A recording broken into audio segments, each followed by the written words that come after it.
তুই বিলের ভিতরে আপনার লোকে যোগাযোগ করিস কেমন? ওকে ভাই, আল্লাহ আপনারে ভালো রাখো। সৌদি প্রবাসী কলিজা টুকরা ভাইরা, আজকের এই ভিডিওটা খুবই গুরুত্বপূর্ণ হতে যাচ্ছে। আসলে কাস্টমারের এরকম রিভিউ দেখলে আমাদের মনের ভিতরে একটা শান্তি লাগে।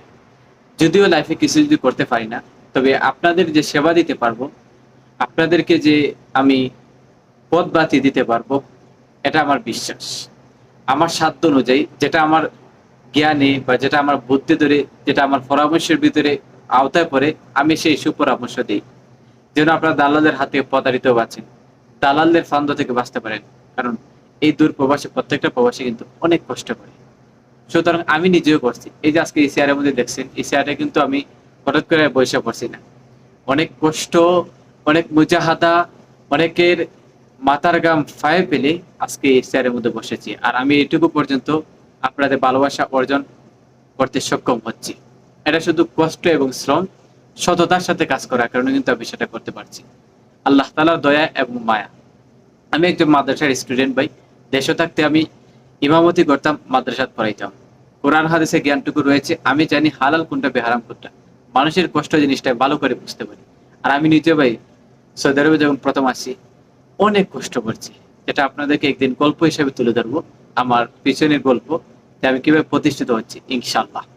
এবার কথা হচ্ছে, একজন কাস্টমার আমার কাছ থেকে উনি একটা ভালো পরামর্শ পেয়েছেন এবং তিনি প্রায় দালালদের হাতে ৩,০০০ রিয়াল প্রতারিত হওয়ার পর এখন আমাদের কাছে আসছেন। তিনি বাংলাদেশে যাবেন সফর জেলের মাধ্যমে। সফর জেলের মধ্যে কিভাবে যাবেন, আমরা তারা ওনাকে বললাম যে আমরা এই মুহূর্তে খরচ নিচ্ছি সফর জেলের ১৩৫০ টাকা। এখন আপনার কি সামর্থ্য আছে? উনি বলছেন ভাই আমার এত সামর্থ্য নেই, আমার জায়গায় লাভ করতে হয় না, কিছু কিছু ক্ষেত্রে লাভটা আমাদের ছাড় দিতে হয়। কিছু কাস্টমারের এরকম কথা শুনে মনের ভিতরে আসলে অজান্তে কষ্ট জাগে। আসলে কত কষ্ট করে কিভাবে দালালরা একজন মানুষের টাকা মেরে খায়, আমার বোঝে আসে না। দেখুন ভাই, আমার মুখের কথা না, শুনেন ভাই কথাগুলা। ভাই, আমি একটু শান্তি পেলাম, বুঝলি? আমি একটু শান্তি পেলাম তুই বিলের ভিতরে আপনার লোকে যোগাযোগ করিস কেমন? ওকে ভাই, আল্লাহ আপনারে ভালো রাখো। বুঝতে পারছেন তো, এটা আমার মুখের কথা নয়, এটা একজন কাস্টমারের দোয়া। এবং কাস্টমার যখন আমার কাছ থেকে উপকারিতা পায়, তখন এরকম হাজার হাজার কাস্টমার আমাদেরকে কিন্তু ফোন দেন, আমাদের সাধ্য অনুযায়ী তাদেরকে পরামর্শ দিই। আমরা যেটা পারি না সেটা বলি যে দালালদের কাছে প্রতারিত নয়, আপনি সহজে চলে যাবেন বাংলাদেশ এম্বাসি কিংবা দূতাবাস মক্তবে আমিরের মধ্যে।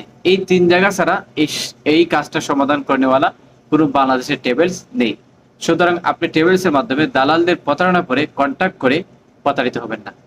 আমরা চাই আপনার টাকাটা যেন কষ্টের অর্জিত টাকা দিয়ে, আমরা চাই আপনার কষ্ট অর্জিত টাকা যেন বিফল না যায়। আপনি আমাদের কাছে বিপদের সম্মুখীন আসছেন, আমরা পারছি না, আমরা আপনাকে বাতিয়ে দিচ্ছি, কোথায় গিয়ে সে কাজটা করবেন, আমরা এরকম সার্ভিস দিই। আমরা আমাদের দ্বারা যেটা সম্ভব নয়, কেন আমি বা একজন ভাইকে আশা দেবো? প্রশ্ন আসে না ভাই। সো কাস্টমারের এরকম রিভিউ দেখলে মনের ভিতরে শান্তি আসে। আমি চাই প্রত্যেকটা কাস্টমার যেন আমার কাছ থেকে ভালো ব্যবহার পান। আর যারা আমাদেরকে দালাল বলেন, প্রতারক বলেন, কোনো প্রমাণ দিতে পারেন, তাহলে অনুরোধ করতে চাই আপনাদেরকে ১০,০০০ রিয়াল পুরস্কার দিব যদি এরকম কোনো প্রমাণ দিতে পারেন যে আমি মনির আপনাদের কাছ থেকে টাকা মেরে গিয়েছি। সো গাইস, ভিডিওটা সবাই শেয়ার দিবেন যারা আমাদেরকে বিশ্বাস করেন, সততার সাথে আমাদেরকে কাজ দিয়ে যাচ্ছেন। আপনাদের ভালোবাসা এবং সাপোর্ট চাচ্ছি। যারা সফর জেলে যেতে চাচ্ছেন আমাদের সাথে যোগাযোগ করেন। অন্যান্য বাটফার সিটার দালালরা বলতে পারবে আপনাকে ৩০০, ৪০০, ৫০০ রিয়াল দিতে পারবে, কিন্তু মনে রাখবেন আপনাকে ২-১ দিন তার রুমের মধ্যে বসে তারপর আপনার টাকাটা নিয়ে এসে উদাও হয়ে যাবে। অনেকে আমাদের কাছে এরকম রিপোর্ট আসে। সো গাইস, দালালদের প্রতারিত থেকে যে বিরতি থাকুন, ভিডিওটা সর্বোচ্চ শেয়ার দেন। যারা সফর জেলাতে যেতে চান আমাদের সাথে দ্রুত যোগাযোগ করুন। মাত্র ১ সপ্তাহের ভিতরে আপনাকে বাংলাদেশে পাঠিয়ে দিব। যাদের আকামার মেয়াদ রয়েছে কিংবা বাংলাদেশ যেতে চাচ্ছেন, বর্তমানে আপনার দালালের ফান্দে পড়ে জীবনটা নষ্ট হয়ে গেছে, তারাও যোগাযোগ করতে পারেন, তাদেরকে বাংলাদেশে পাঠিয়ে দিতে পারবে। আবার আকামা ইসবার কোনো ধরনের মামলা থাকতে পারবে না, মনে রাখবেন। কোনো ধরনের মামলা না থাকলে আপনার বাংলাদেশ যেতে পারবেন, এটা নিশ্চিত। আমাদের প্রতি বিশ্বাস রাখতে হবে। মাত্র ৭ দিনে কিন্তু আমরা বাংলাদেশে পাঠিয়ে দিতে সক্ষম হই পুলিশের মাধ্যমে। সো গাইস, ভিডিওটা সর্বোচ্চ শেয়ার দিবেন।